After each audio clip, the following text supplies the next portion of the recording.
Eu quero pedir que você abra sua Bíblia em Romanos, meus irmãos, que nós vamos começar, e eu vou começar de uma maneira completamente diferente que fizemos mais cedo, mas o tema da nossa mensagem é o seguinte: Romanos capítulo 12, 1 e 2 vai ser o texto base, mas o tema da nossa mensagem é o seguinte: começando em mim um legado de vida transformada.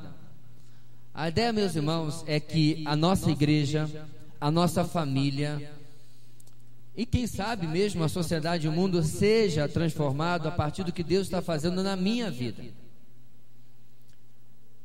Há uma necessidade, meus irmãos, em que a gente faça duas coisas na vida cristã. Número um, se estamos fazendo, que paremos de transferir responsabilidade de o porquê a minha vida cristã não está, como diz o jovem hoje, bombando.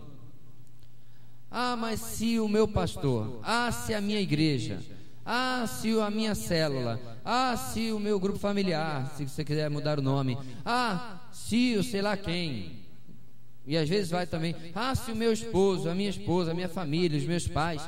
Sempre a gente acha que alguém poderia contribuir para que eu fosse ou andasse mais perto de Deus.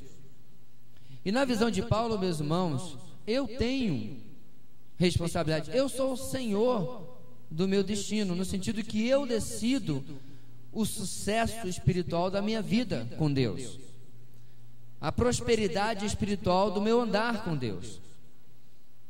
E Paulo fala, meus irmãos, no capítulo 12, versículo 1 e 2, algo sobre isso quando ele trata a consagração como uma maneira muito íntima, muito individual, muito pessoal. E Romanos, meus irmãos, é uma das cartas mais maravilhosas da Bíblia. Ela é a carta magna do cristianismo, ou seja, a carta maior.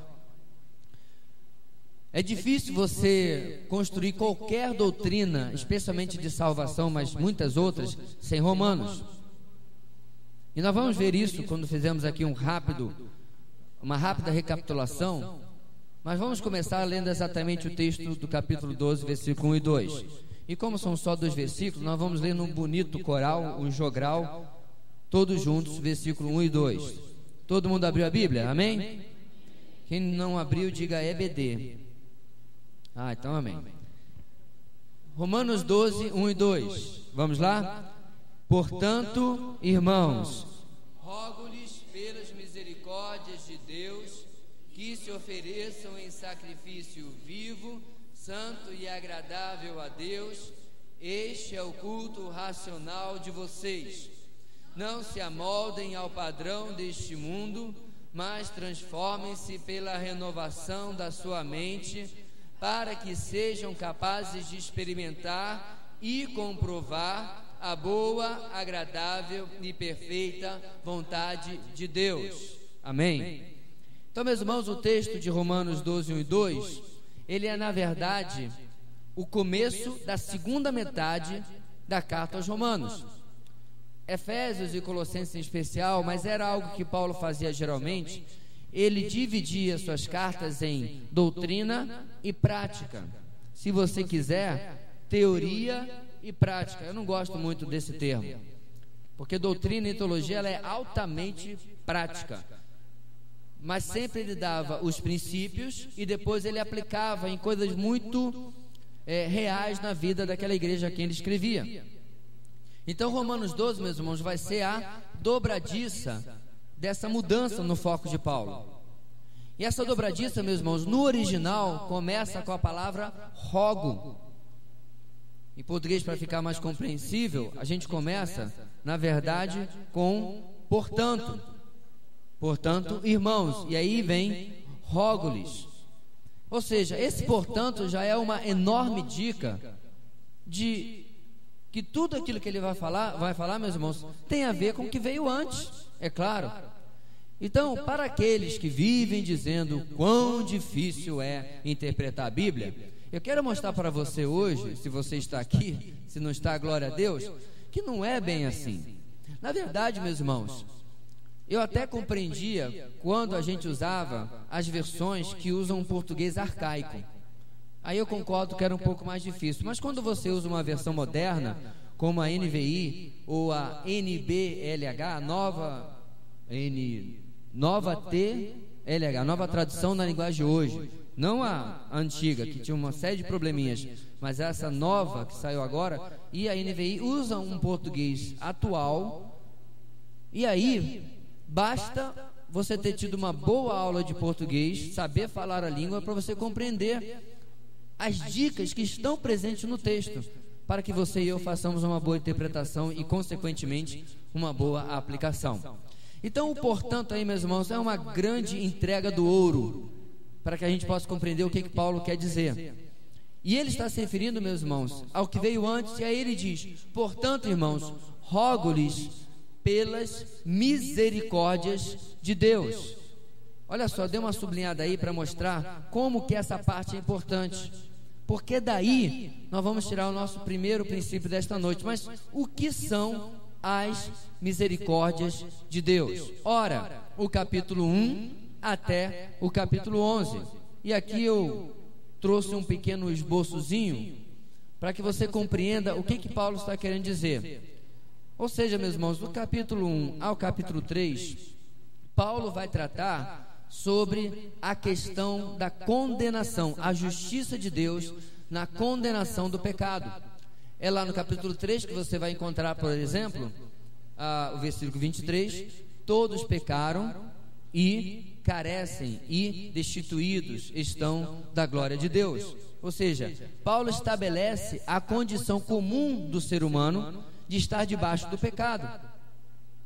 Não há um justo, nem sequer ninguém que busca Deus. Início do capítulo 3 de Romanos. Então, do 1 ao 3, ele vai demonstrar que nenhuma pessoa está desculpada da condenação do pecado.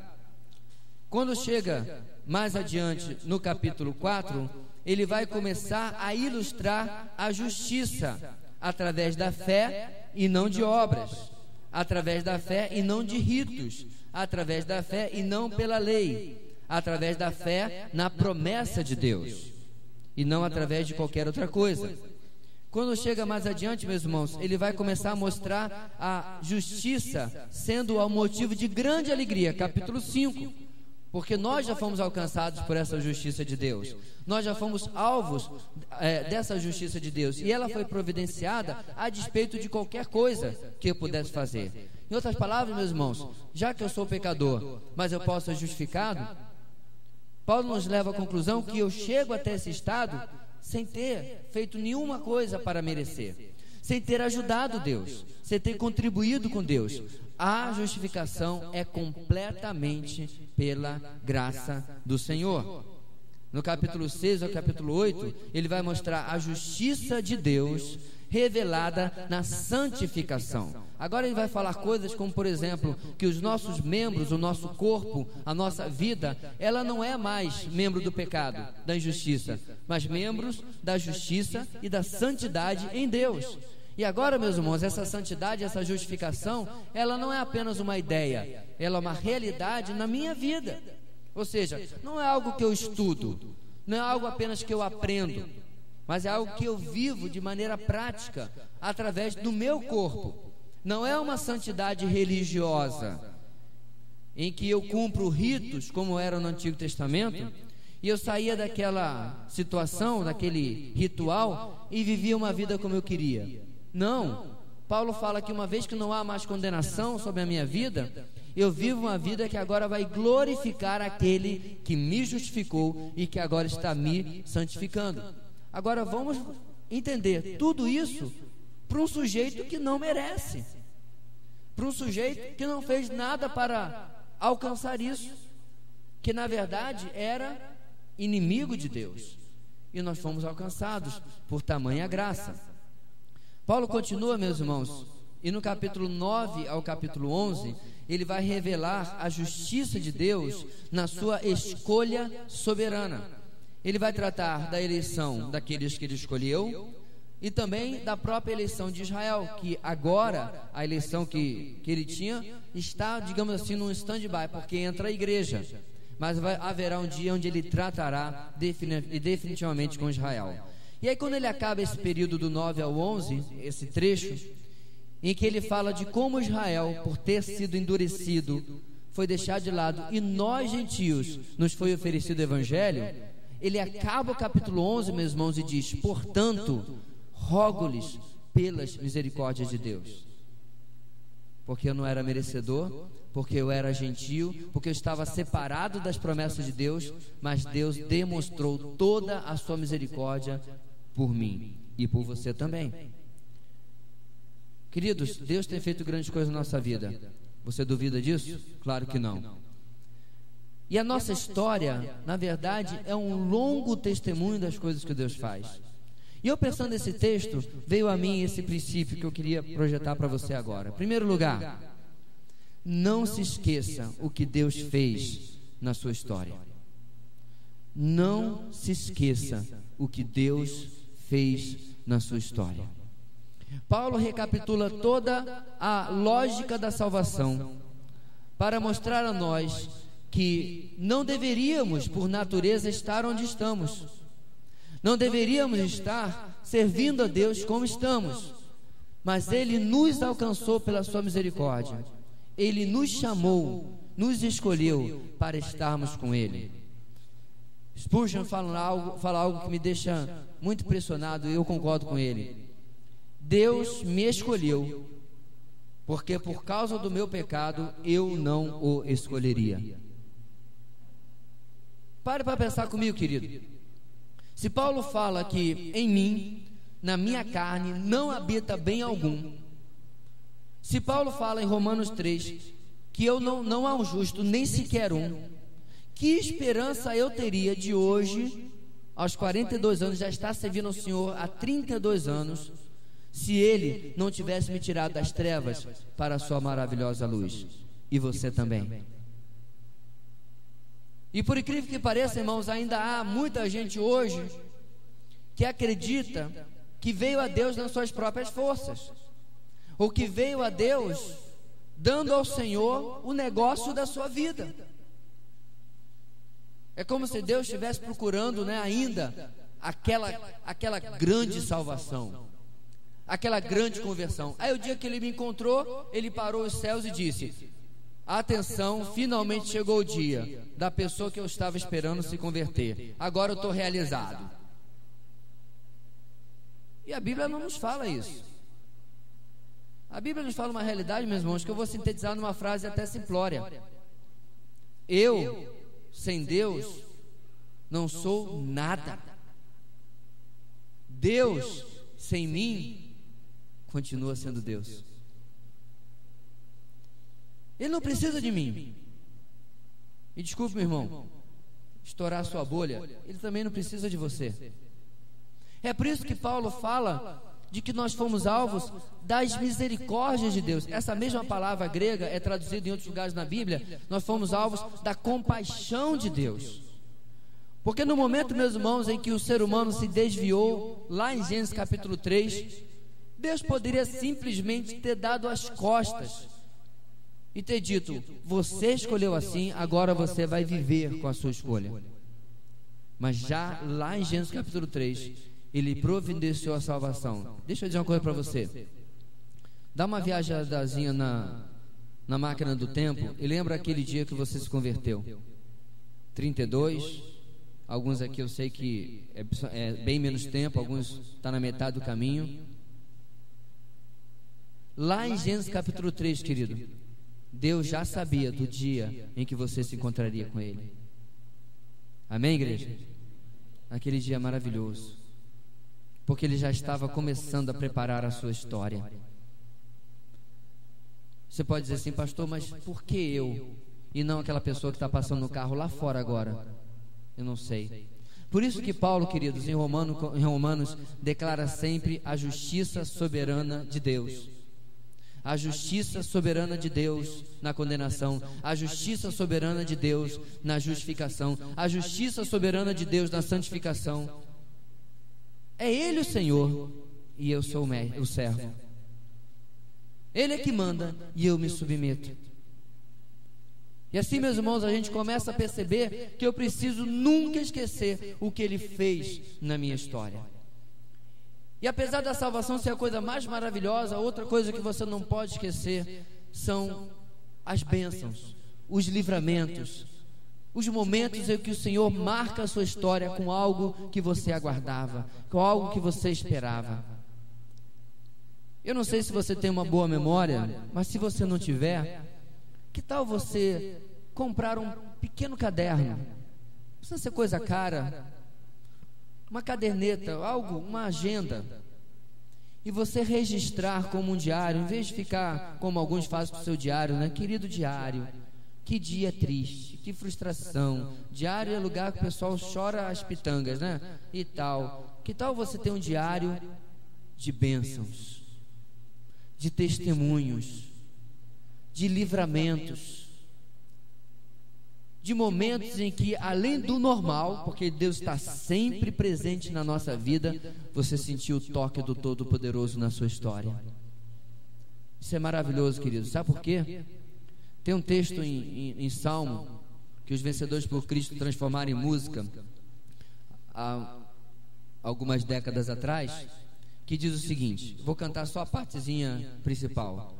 O que ouvimos e aprendemos, o que nos contaram os nossos pais, não esconderemos aos nossos filhos, contaremos à vindoura geração os louvores do Senhor e o seu poder e as maravilhas que fez. Se Israel tivesse feito só isso, a história da humanidade seria outra.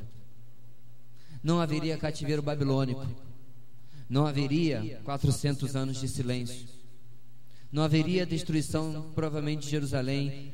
O Messias continuaria sendo crucificado, porque a cruz, querido, era uma necessidade do meu pecado, mas a história da humanidade seria completamente diferente. Que necessidade nós temos, meus irmãos, de contar aos nossos filhos. Uma coisa que eu tratava com a minha esposa quando nós estávamos fazendo nosso planejamento de vida no noivado, nós temos isso registrado no computador até hoje, quantos filhos nós teríamos, o que nós faríamos, e várias coisas, princípios para o nosso casamento. Uma das coisas que nós planejamos, pedindo a Deus, é claro, é que nós mantivéssemos o progresso intelectual da nossa família. Por exemplo, o meu pai, apesar de ser um homem muito virado e inteligente nos seus negócios, ele, se não me engano, não terminou nem o ginásio. A minha mãe terminou apenas o 2º grau. Nós dois terminamos o curso superior e, na verdade, eu já tive a oportunidade até de fazer o mestrado. Então nós daríamos condições aos nossos filhos de chegar pelo menos onde nós chegamos e talvez depois. E gostaríamos em Deus de dar uma situação de vida um pouco mais confortável que daquela que nós mesmos tivemos. A infância, especialmente da Leila em Manaus, foi muito pobre quando moravam ainda em Manaus. Quando vieram para cá e puderam ter um emprego público, meus sogros, a situação melhorou um pouco, mas nós gostaríamos de ter um pouco mais. Mas sabe o que eu vejo, meus irmãos? Esses sonhos são bons, mas à medida que as próximas gerações vão experimentando coisas melhores do que as anteriores, será que elas sabem da onde vêm essas bênçãos? E o porquê que eu fui ter o meu primeiro computador com 19 anos de idade, na verdade, o meu primeiro eletrônico, e meus filhos praticamente foram criados no meu colo na frente de um computador. E hoje nós temos uma casa onde nós temos 4 computadores. Bem, 3, um acabou de falecer, que Deus o tenha. A verdade, meus irmãos, nós precisamos contar para os nossos filhos que essas coisas, além de não serem lá tão importantes assim, são bênção do Senhor. E lembrar a eles os livramentos que aconteceram em nossa história, para que eles compreendam e amem a Deus, e não apenas venham para a igreja, porque, querido, isso é muito perigoso. Eu venho de uma família de avós extremamente piedosos, servos do Senhor, mas que levaram seus filhos para a igreja. Mas de alguma forma, o Senhor não fazia parte da vida dos seus filhos. E quando chegaram à idade adulta, todos se desviaram. E nós temos que tomar muito cuidado, meus irmãos, não esquecendo quem é o Senhor na nossa história, lembrando das misericórdias do Senhor na nossa salvação em primeiro lugar, mas na nossa vida prática também. O mesmo versículo 1, meus irmãos, ele diz o seguinte: rogo-lhes pelas misericórdias de Deus que se ofereçam em sacrifício vivo, santo e agradável a Deus. Este é o culto racional de vocês. O segundo princípio dessa noite é o seguinte: retribua, devolva a Deus com a sua vida, toda a sua vida. Uma das frases que eu tenho certeza que o meu irmão Ronaldo gosta muito, porque eu já ouvi citar, eu não sei se ele aprendeu em algum lugar ou se ele ouviu pela primeira vez aqui na nossa igreja, é de C.T. Studd, ou Studd. O homem que largou o conforto lá do seu país, se eu não me engano, na Inglaterra, e deu a sua vida em 2 continentes, no africano e no asiático. E dele vem esta frase, meus irmãos, que é uma das mais tremendas desses homens de Deus, que eu gosto de colecionar as suas citações. Se Jesus Cristo é Deus e morreu em meu lugar, nenhum sacrifício que eu faça por Ele é grande demais. Nada, absolutamente nada. Sabe, meus irmãos, se você conversar com um missionário um dia e perguntar para ele: meu irmão, o que você acha daquele olhar de heroísmo, de admiração que algumas pessoas lhe dão? Porque eu já vi alguns missionários dizerem da sua tristeza quando eles vão na igreja e algumas pessoas olham para ele como se fosse a 4ª pessoa da Trindade, como se fosse uma coisa absurdamente espantosa, como se fosse um cara tão santo que anda a um palmo do chão, porque ele foi lá para Guiné-Bissau, porque ele está lá na Sibéria, porque ele está lá em Bornéu, porque ele está lá onde não tem shopping center, onde não tem Sky. E um missionário uma vez, meus irmãos, numa conferência disse como ele ficava triste, porque as pessoas não percebiam que ele era exatamente como elas. A única coisa que mudava era o CEP. Você ouviu direito? Código de endereçamento postal. Que ele era um missionário como ele. A única diferença era geográfica. Ele estava na África, o irmão estava no Brasil, missionário. Você sabe por que, meus irmãos, há essa dicotomia de entendimento? Porque há falta de sacrifício vivo nas igrejas urbanas, nos países livres onde o cristianismo é professado. Da onde Paulo tira, meus irmãos, essa ideia de sacrifício vivo? Obviamente da sua mente judaica. A essa altura, a igreja já tinha muitos gentios, mas ela era primordialmente judaica. Ela começou em Jerusalém. Durante praticamente uma década, o evangelho progrediu muito pouco fora dos judeus, alguns samaritanos, alguma coisa assim. Mas é a partir de Atos 8, com o apedrejamento de Estevão e a perseguição que começa, que a igreja é espalhada. Atos diz que apenas os apóstolos permaneceram em Jerusalém. E aí, espalhados por todo o Império Romano, aonde iam os cristãos, que não tinham sido chamados assim ainda, né, era o povo do caminho, iam espalhando o evangelho. Ou seja, aí finalmente, em Atos 8:1, começa a ser cumprido Atos 1:8. Vocês serão minhas testemunhas, tanto em Jerusalém, em Judéia e Samaria, e até os confins da terra. 10 anos haviam passado. E é só que a igreja, meus irmãos, começa a se mesclar, ainda não é a totalidade, ou a maioria, como é hoje, é claro, mas uma grande parte de gentios entram. Mas a mentalidade judaica de Paulo está clara nesse texto aqui. Quando você ia, você não, mas o judeu ia lá no Antigo Testamento fazer um sacrifício, e ele era colocado sobre o altar, e se colocava fogo. O mandamento, meus irmãos, era que o sacrifício, o cordeiro, o que quer que seja, fosse completamente consumido pelo fogo. Não era para eles ficarem lá e aí o cordeirinho está lá torradinho, não, já pode parar, joga fora. Não, era para ser consumido completamente. Enquanto o animal não virava cinzas, o fogo tinha que ser alimentado, certo? Porque essa era a ideia de sacrifício total. Ora, obviamente o Senhor não deseja que eu me queime num altar porque Ele quer que eu seja um sacrifício vivo, que ofereça, querido, toda a minha vida, todos os meus bens, todas as minhas decisões, todas as minhas emoções, toda a minha família, tudo. Eu aconselho que você faça um estudo etimológico em casa da palavra tudo, todo, e você vai perceber que ele significa tudo e todo, exatamente isso que ele transmite.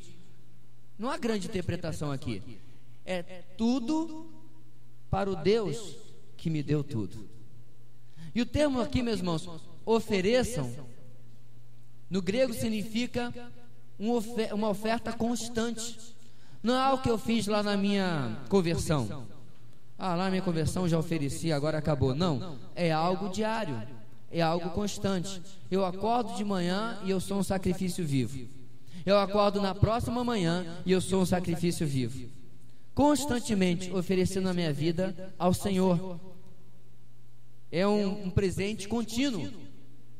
Talvez a melhor tradução seria: rogo pela misericórdia de Deus que vocês continuem se oferecendo em sacrifício vivo. Talvez seja uma melhor tradução, apesar que não fica muito sonoro. Não é um negócio de evento. Não é aquele negócio que, não, pastor, eu fui numa conferência e eu consagrei a minha vida. Aí quando tiver a próxima conferência eu vou consagrar de novo. Não, não é isso. Você não vira, meus irmãos, a ilustraçãozinha do carrossel, lembra? Tem um evento, tem um acampamento, tem uma coisa, o cara se consagra. Aí vai para a vida normal, diária, né, rotineira, aí volta a mesmice e tal. Não. E como é que eu faço isso? Ora, vivo, santo e agradável, vivendo em santidade, vivendo de maneira que glorifique a Deus, de maneira que o agrade, em meditação na palavra, em busca. Isso a gente vai falar um pouquinho mais no segundo versículo. Mas é importante nós compreendermos, meus irmãos, que não há sacrifício vivo, santo e agradável se você viver uma vida religiosa. Você não sabe o que é uma vida religiosa? Fique à vontade de acessar o YouTube e assistir as 3 mensagens Como se tornar um fariseu, ou relembrá-las. Aquilo é uma vida religiosa. Cumpre tudo aquilo que tem que fazer, mas não agrada a Deus de maneira nenhuma, não vive a vida de Deus. Não se esqueça o que Deus fez na sua história, retribua a Deus com a sua vida, com toda a sua vida. No versículo 2, meus irmãos, Paulo nos diz o seguinte: não se amoldem ao padrão deste mundo, mas transformem-se pela renovação da sua mente. Terceiro lugar, meus irmãos, reconheça que você é diferente. Reconheça, meu querido, que você não é mais como as pessoas do mundo. O texto do versículo 2 diz o seguinte, são 2 expressões: amoldar e transformar. É também a típica palavra que não precisa de muita interpretação, porque está na cara. Amoldar vem de molde, não é isso? Pegar a forma. Eu explicava isso mais cedo da seguinte maneira: você já viu aquela pessoa que compra uma bola de presente de aniversário, aí manda embrulhar? Eu já vi criancinha fazendo isso, é muito bonitinho, mas quando é um adulto, aí ele embrulha a bola num presente de aniversário, aí chega e diz: pra ti é uma bola. O presente já está em formato de bola. Não precisa dizer que é uma bola. É como a gente antigamente chegava, né, uns 20 anos atrás, comprava aquele disco, né, lembra, o de vinil? Aí chegava brincando, né, é um disco.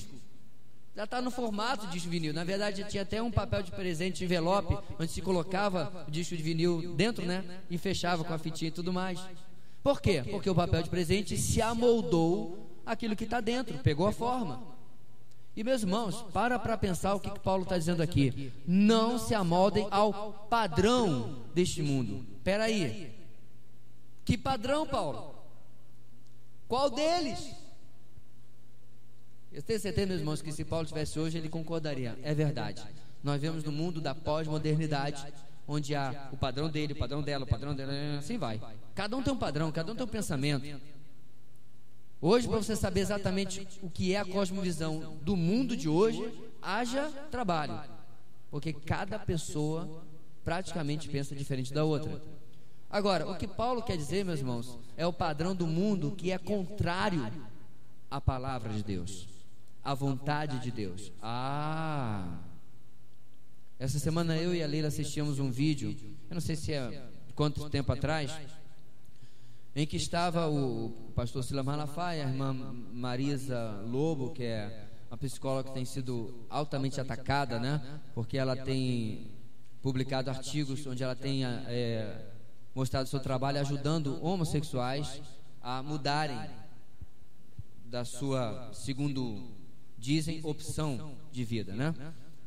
E obviamente está sendo criticada porque dizem que isso é errado e tudo mais, assim por diante. Então estavam lá no Congresso, não sei o que era exatamente, se era uma CPI, se era uma coisa pública, e lá estava, claro, Jean Willis, deputado, e como ele diz no vídeo, batendo no peito, homossexual.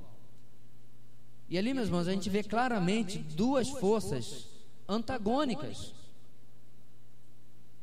É a mesma coisa que você botar um lança-chamas e uma mangueira de bombeiro um contra o outro. Vai sair muita fumaça, muita, né, tal, vapor d'água, mas são duas forças antagônicas e poderosas, uma batendo contra a outra. O vídeo é curto, não tem a reunião toda, mas é claro para ver, meus irmãos, como está o mundo de hoje. Eu achei essa figura na internet, coloquei no Facebook essa semana, tipo um cartoon, né, ou uma caricatura, em que tem uma calçada de uma rua, aí você tem um pôster de um filme violentíssimo, Banho de Sangue 2. Você tem um cartaz sugerindo pornografia, você tem um cartaz sugerindo algo sensual, aí no jornal, manchete, assassinato, e todo mundo está numa boa, lendo, ouvindo e tal. Bem no cantinho tem um presépiozinho de Natal, pequenininho. E aí o homem que está passando pela calçada diz: que coisa horrível, que coisa ofensiva, é o que diz a legenda lá do desenho. O que é esse cartazinho, o que é esse desenho quer dizer, meus irmãos? Hoje, ser de Deus é ser intolerante, é ser ofensivo. Mas você aceitar o aborto? Não, porque você é moderno, você é evoluído. Assim estava sendo tratado o Brasil, porque o Uruguai acabou de liberar o aborto completamente, certo? E o Brasil ainda é um país retrógrado, você ouviu bem, porque nós estamos numa sociedade que se importa mais com a possível bactéria que acharam em Marte do que a vida que está no útero de uma mulher. Vida que está no útero de uma mulher. A bactéria é mais importante do que aquela vida que está se formando. E aí quando a gente vai em Brasília protestar, palavras do Jean Willis, eu não sei porquê, aí ele citou um monte de coisa, tráfico de pessoas, problemas na lei trabalhista, eles não vêm aqui. Mas quando é para falar sobre casamento homossexual e aborto, eles vêm.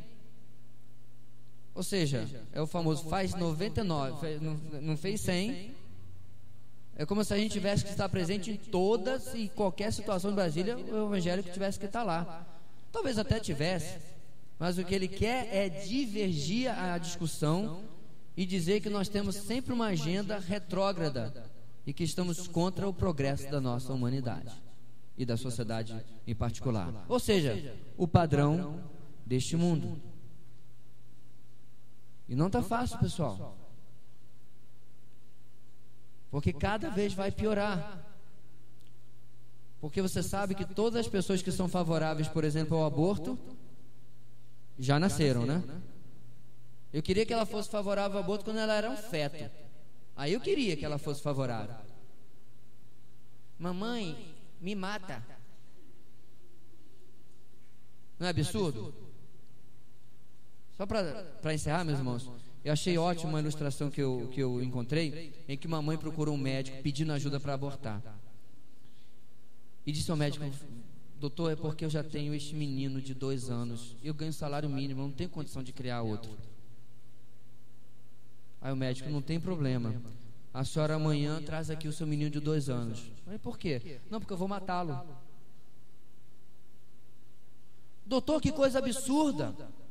Ora, por que é absurdo matar o seu filho de 2 anos, mas não é absurdo matar o filho que está dentro da sua barriga? Minha orientação com o médico é proteger a saúde do meu paciente. E no caso, meu paciente é a senhora. E provocar um aborto na senhora, eu posso colocar a sua vida em risco. Mas matando o seu filho de 2 anos, não.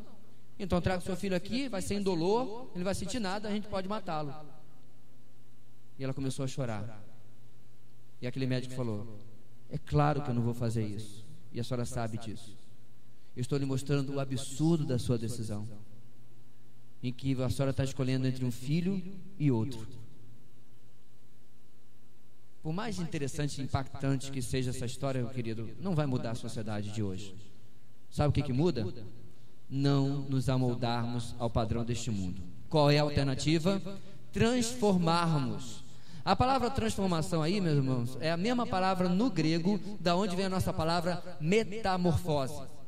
Mesmíssima.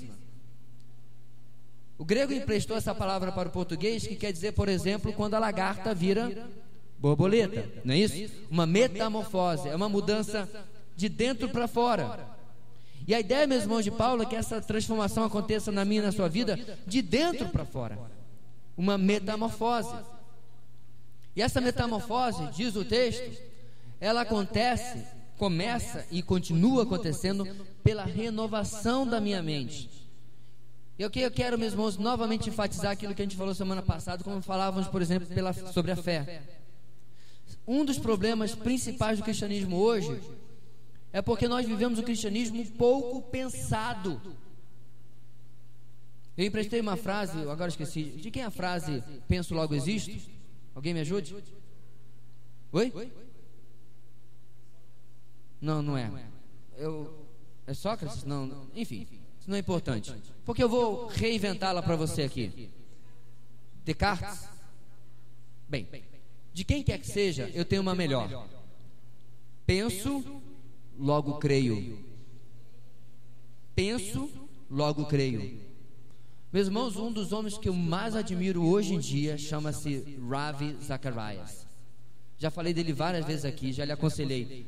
Pega o YouTube, coloca o nome dele, coloca legendado do lado, se você não tem acesso à língua inglesa, e ouve esse homem falando. Ravi Zacharias, meus irmãos, tem entre os seus ministérios um que diz o seguinte: deixe o meu povo pensar. Ele pegou a frase lá do Egito que Moisés disse para Faraó: deixe o meu povo ir, e adaptou e disse: deixe o meu povo pensar. Porque o cristianismo, meus irmãos, a fé bíblica, ela é pensada, ela é raciocinada. Por isso que Paulo diz renovação da sua mente, ao invés de dizer, por exemplo, renovação do seu coração.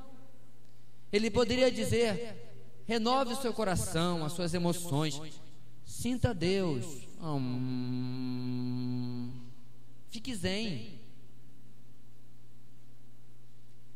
entre em transe, esvazie a sua mente, porque é só isso que algumas religiões orientais, ou a maioria, ensina. Você esvazia a sua mente e você vai ser um com o universo. Eu não consigo fazer isso nem 5 minutos.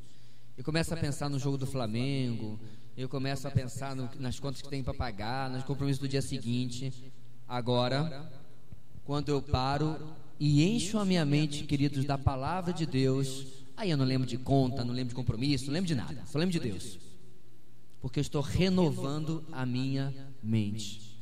Eu estou pensando a minha fé, eu estou raciocinando aquilo que eu creio, eu estou mudando os meus princípios e valores, e eu estou fazendo o quê? Me metamorfoseando de dentro para fora.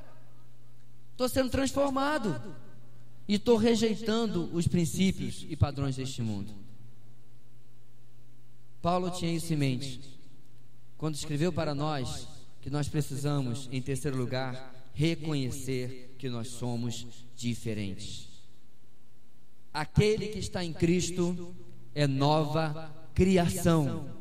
Essa é a tradução melhor do texto grego, não criatura. Aquele que está em Cristo é nova criação. As coisas velhas já passaram, eis que se fizeram coisas novas. Entenda o que Paulo diz também nesse texto. Ele diz o seguinte: aquele que está em Cristo já é parte, ele é a avant-première da criação de Deus, que vai ser feita nova toda no final dos tempos. Eu falava hoje de manhã também, meu querido, que você já vive a vida eterna. Você sabia disso? No dia que você aceitou Jesus, que você foi regenerado pelo Espírito de Deus, apesar de ainda estarmos na carne, no corpo, nós já estamos experimentando o novo de Deus na nossa vida, a novidade de vida, as fontes de água viva. O ladrão veio para roubar, matar e destruir, disse Jesus. Eu vim para que tenham vida e a tenham com abundância. Toda vez que essa vida abundância está ausente na minha vida, sabe por quê? É porque eu estou voltando ao padrão do mundo. Lá em Efésios capítulo 4, que nós exploramos bastante nesses dias lá no Team Norte, nós aprendemos, meus irmãos, que nós precisamos renovar a nossa vida, a nossa mente, e deixar de lado a mentira, deixar de lado a fala que ofende, torpe, o falar torpe. Está lá em tudo em Efésios capítulo 4. Renovar a minha vida e largar o padrão que é do mundo. Não se esqueça o que Deus fez na sua história. Retribua a Deus com a sua vida, toda a sua vida. Reconheça que você é diferente. E o texto termina dizendo: para que sejam capazes de experimentar e comprovar a boa, agradável e perfeita vontade de Deus. Viu, meus irmãos, como não é tão difícil assim entender a Bíblia? Olha o que o português está nos ensinando aqui, a mesma coisa que está no grego. Eu não me amoldo ao mundo, eu me transformo de dentro para fora pela renovação da minha mente. E aí, vírgula, para que, a fim de que, com o objetivo que, com o alvo que, eu seja capaz de experimentar e comprovar a vontade de Deus. Você sabe, meus irmãos, porque tem tanto crente que não sabe o que Deus quer da sua vida? Porque a mente não está renovada. Eu compartilhava esses dias com os irmãos lá, que às vezes eu vejo algumas pessoas, eu não me refiro a um grupo em particular, tomando decisões erradas, meus irmãos, porque simplesmente não aceita a vontade de Deus. E eu me lembro de um casal de uns anos atrás, que veio transferido para cá.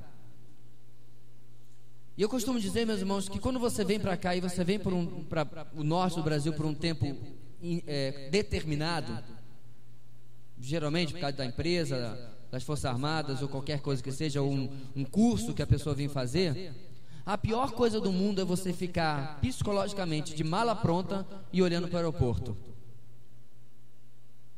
A criatura murmurava o tempo todo.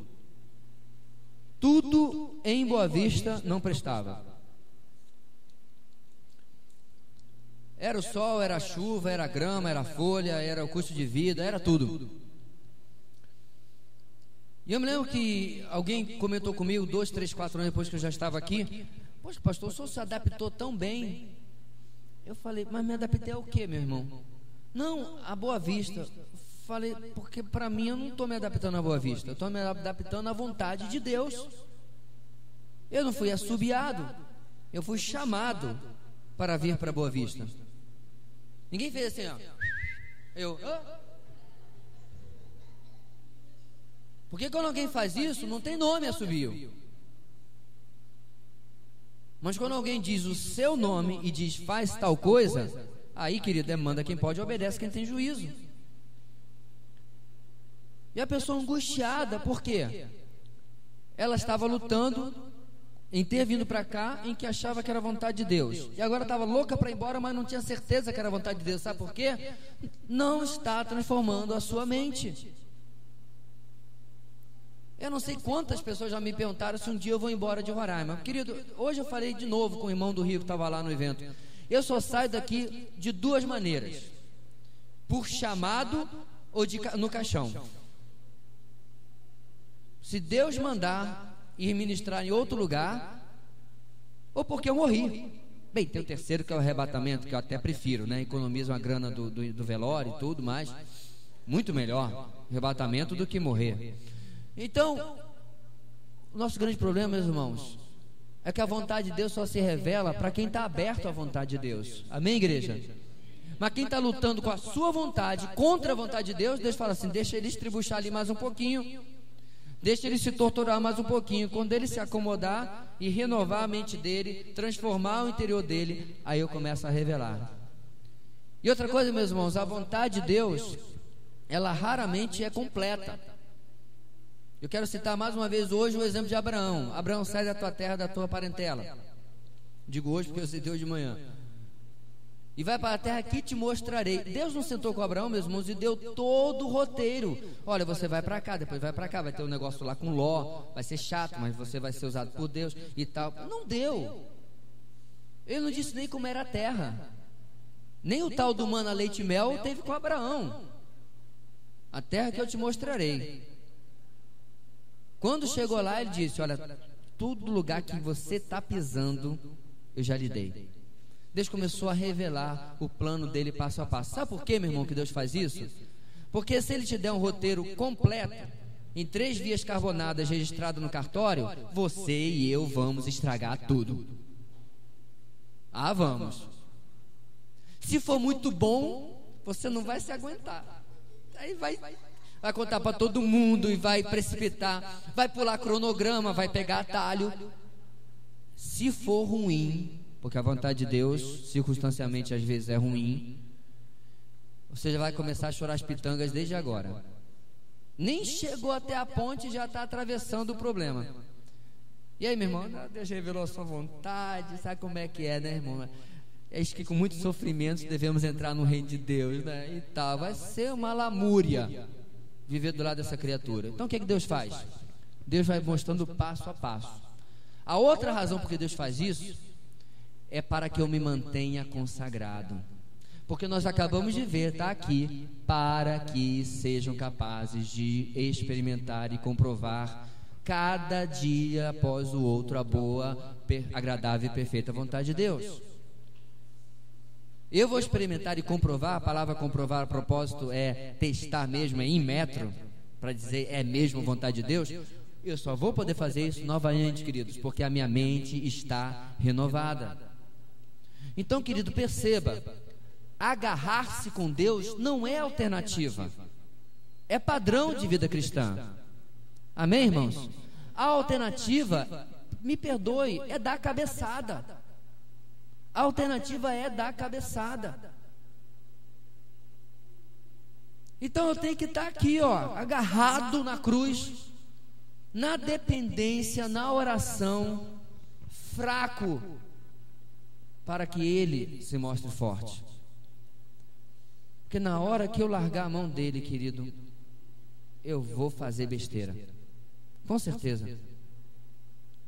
Absoluta certeza. O último detalhe desse texto importante é que a boa, agradável e perfeita vontade é para Deus, não para mim. Na verdade, meus irmãos, olha que coisa interessante. É difícil você compreender isso porque, para a nossa língua, boa, perfeita e agradável são adjetivos, correto? Comida boa, cheiro agradável, são adjetivos que a gente usa o tempo todo. No grego, são substantivos. Para que você compreenda a vontade de Deus, boa, perfeita e agradável. É muito difícil porque são duas línguas separadas por 2000 anos, mas não são adjetivos. Essa é o estado pleno da vontade de Deus. Para Ele, sempre é boa, perfeita e agradável. É como se não houvesse alternativa. Você já imaginou Deus com uma vontade ruim para Ele? Imperfeita para Ele? Desagradável para Ele? Não. porque nós servimos a um Deus soberano, que sustenta o universo na palma da sua mão e sustenta a nossa vida no seu abraço. E cada detalhe da nossa vida está guardado por Ele. Ele nunca vai deixar que algo aconteça conosco, queridos, que esteja fora da sua boa, perfeita e agradável vontade. Porém, nós não vamos experimentar essa vontade se não estivermos debaixo deste processo. Nós começamos esta mensagem buscando que nós possamos ser o começo de um legado de transformação. E eu quero mostrar para você um vídeo que, na verdade, ele é a propaganda de um livro que vai sair, um livro cristão. E o autor toma por base uma igreja lá nos Estados Unidos. E eu queria que você compreendesse o que aconteceu com esta igreja. E você percebesse como é perigoso eu achar que eu não tenho responsabilidade em hoje, adolescente, jovem, adulto, deixar um legado na minha geração hoje e nas que virão. Um legado de fidelidade. Um legado que começa na minha vida e naquilo que eu faço com aquilo que tenho recebido do Senhor. O vídeo já estava carregado? Coloque o 4 aí, por favor. Reconheça que na diferença está a chave de conhecer a vontade de Deus. Desculpe, eu deixei de enunciar o 4º ponto. Me empolguei. Me empolguei no texto bíblico. Estou desculpado. Mas está aí. Reconheça que na diferença está a chave de conhecer a vontade de Deus. Essa diferença, é claro, meus irmãos, eu me refiro à transformação pela renovação da nossa mente, para que sejamos capazes de conhecer a vontade de Deus. Então preste atenção agora nesse vídeo e veja o que ele ensina. Alguém pode apagar ali uma das luzes ali? Está no ponto aí, meu irmão? Pode colocar, por favor.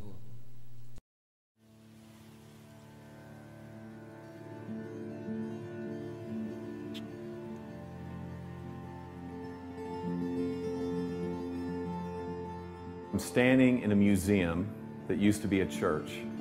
In 1887, Pastor Henry and his wife Grace planted this church in a one-room schoolhouse just down the road. And in 1888, they were able to build this building. And they passed on their love for this community because of the gospel to a generation. And things were going really well. But 2 generations after this church was planted, it died. And you can see the pictures behind me of the faithful members of this congregation. And many of them lie in the graveyard behind the church. This church had a man crisis. It was men who made this church come alive, and it was probably men who caused this church to die. In churches, when men stop investing in younger men stop caring. That's probably what happened to this church, and that's definitely what's happening in our churches. Older gentlemen do not know how to finish well. They don't know how to invest. And so middle-aged men don't know how to stay married. They don't know how to stay connected to the hearts of their children. And so younger men don't even want to be men. And so younger men are prolonging their adolescence.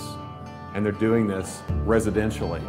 Guys in their 20s and early 30s, a third of them live with their parents.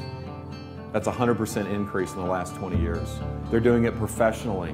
Men 18 to 42 will change jobs 11 times. They're doing it recreationally. The average age of a video game user is 35 years old. And so when these men finally stop fondling the controller, they fondle themselves. Every second of every day, $3,000 is spent on pornography. Every second. We need better men, which means we need better pastors. We need pastors who are not boys, but are men. Pastors who are not trying to prolong their adolescence, but pastors who are trying to be the men that God has called them to be. They are qualified men in their character. They are called men to serve God's church. They are determined men. They are dependent men. They are tough men. They're able to take a punch. They're able to handle circumstances. They're tender men. They're able to love their wives. and love their kids and to teach their church to love their community. Tragically, the last time the gospel was preached from this pulpit to this church was 1957. 3,000 to 4,000 churches this year will close just like this church. Why? Because the story and the glory of the church becomes bigger than the story and glory of God. See, the men and women who planted this church, they actually believe this stuff. They actually believe that Jesus lived a perfect life, that he died a brutal death, and that he rose again, triumphing over sin and death. They believed it. And because they believed it happened, they believed it had implications on their life, that their sin could be forgiven, that they could have a new identity, and that they could be sent on mission with this God who is on mission. But the reality is most Christians are not on mission. A recent poll said that 60% of all Christians felt no obligation whatsoever to share their faith. Now, the temptation for us pastors is to beat the sheep with a stat like that in our sermons. But here's the reality, guys. They're simply imitating and following our example. We need a glimpse of the God who is on mission. My friend Dave was meeting with a consultant who asked him this question. Dave, why do I have a bigger dream for your church and your city than you do? And I don't know about you, but I don't want anyone to have a bigger dream for my church and my city than me. And I don't want to build a museum. I want to be a part of a movement.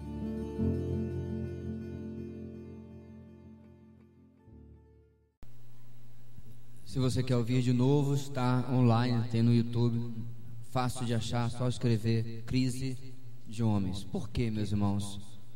Ele colocou esse título. Hoje de manhã eu desafiei os rapazes, os adolescentes. Tenho certeza que algumas meninas ali estranharam, talvez até algumas irmãs. Porque nós vivemos num mundo em que quando você fala dessas coisas você é taxado de machista. Que seja. Mas a verdade é, meus irmãos, é que nós vivemos uma crise de liderança masculina. E essa crise tem se refletido na igreja em especial,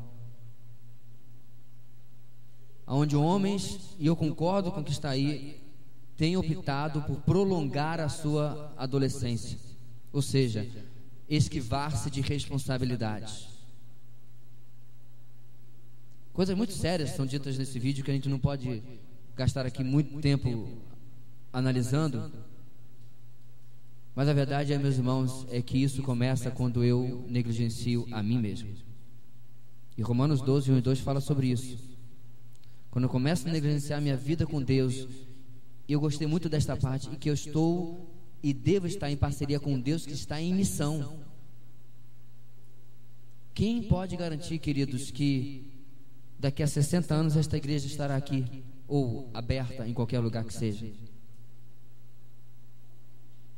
A ideia não é tão absurda assim. A igreja dos meus pais, quando eles moraram nos Estados Unidos, usavam um templo praticamente ocioso de uma igreja americana. A igreja brasileira alugava o prédio de uma igreja americana, porque caso contrário eles não teriam dinheiro para pagar a calefação, o aquecimento, por causa dos tão poucos membros restantes que eles tinham. Isso na cidade de Boston. Na cidade de Miami, outra igreja batista brasileira comprou o prédio de uma igreja batista que simplesmente fechou. Isso há 8 anos atrás. E nós estamos falando, meus irmãos, da nação, uma vez dita como a nação protestante no mundo inteiro. Quem disse que isso nunca acontecerá no Brasil? A pergunta é: isso acontecerá conosco? Ou nós vamos começar a erguer uma geração, em especial homens, que levem à frente um legado que vale a pena ser passado à frente, que seja indispensável de ser passado à frente? Vidas transformadas, conhecendo e vivendo a vontade de Deus. Eu espero que essa semana você tenha uma semana muito difícil. Não no seu emprego, não na sua família, mas com as suas convicções e pensamentos. Que cada momento que você pare, a palavra de Deus esta noite volte ao seu coração. E que a voz de Deus volte ao seu coração, lhe incomodando. Quem você tem sido, como você tem marcado esta geração? Será que os seus planos para o futuro é apenas uma boa educação para os seus filhos?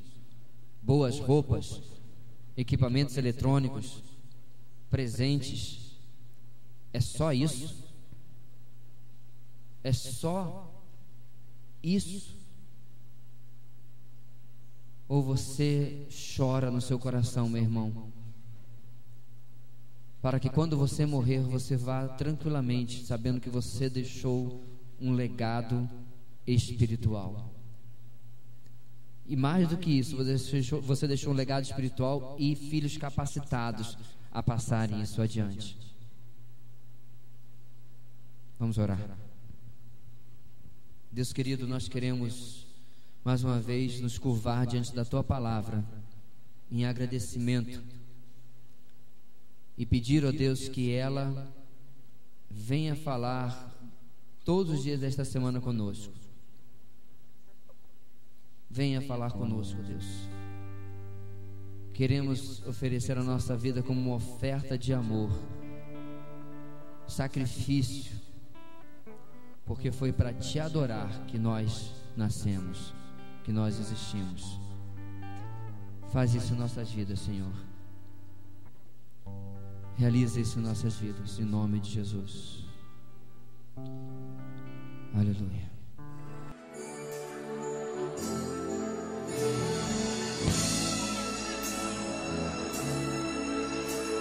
Ó Deus, nós queremos oferecer a nossa vida.